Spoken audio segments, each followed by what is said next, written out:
তম আধ্যাত্মবানীতি। অর্জুন ভগবানকে বললেন, প্রশ্ন করলেন, হে প্রভু, আপনি বলছেন আগে সূর্যের জন্ম, পরে তোমার জন্ম, আপনি কেমন করে এই গীতা শিক্ষা সূর্যদেবকে দিলেন? আমি তো বুঝতে পারলাম না। আপনি কিছু বুঝতে পারলেন? ভগবান বলছে এই পৃথিবীতে আগে সূর্যের জন্ম হয়েছে, পরে ভগবানের জন্ম হয়েছে। তাহলে ভগবান কি করে ওই সূর্যদেবকে এই গীতা শিক্ষা দান করলো? কেননা আমার জন্ম হয়েছে পিছে, আমার বাবার জন্ম হয়েছে আগে, আমি কি করে আমার বাবাকে শিক্ষা দেব? প্রশ্ন, অর্জুনের প্রশ্ন।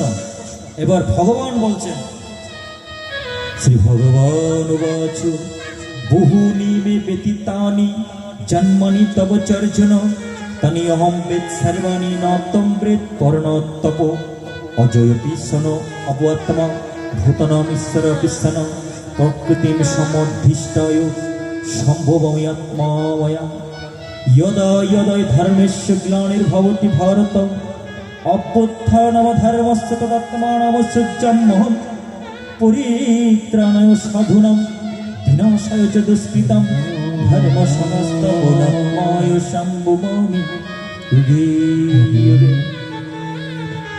তখন ভগবান শ্রীকৃষ্ণ অর্জুনকে বললেন, হে অর্জুন, তোমার এবং আমার বহু জন্ম অতীত হইয়াছে, সেই সব কথা আমার মনে আছে, কিন্তু তোমার মনে নাই।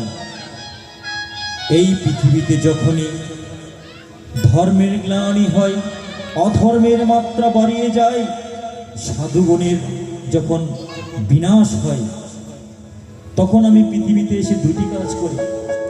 একটি হচ্ছে ধর্ম সংস্থাপন করি, অন্যটি ধার্মিক ব্যক্তিদেরকে উদ্ধার করি। শ্রীমদ্ ভগবদ গীতার ৪র্থ অধ্যায়ে ভগবান বলছেন, হরি ওম তৎসৎ। শ্রী ভগবান। চলুন আমরা একটু সঙ্গীতে সঙ্গীতে তত্ত্বকথা আস্বাদন করি।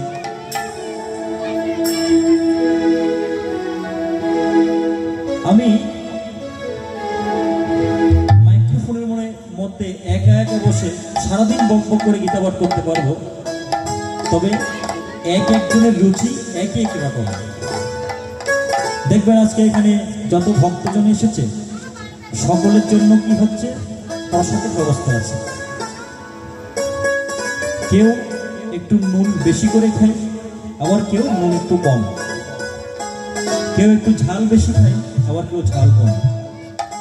যার কারণে হয়তো অনেকের ভালো লাগবে না শুনতে একা একা, যার কারণে যন্ত্রসঙ্গীতের প্রয়োজন। হয়তো যন্ত্রসঙ্গীতের সুরে সুরে তালে তালে শুনতে ভালো লাগবে।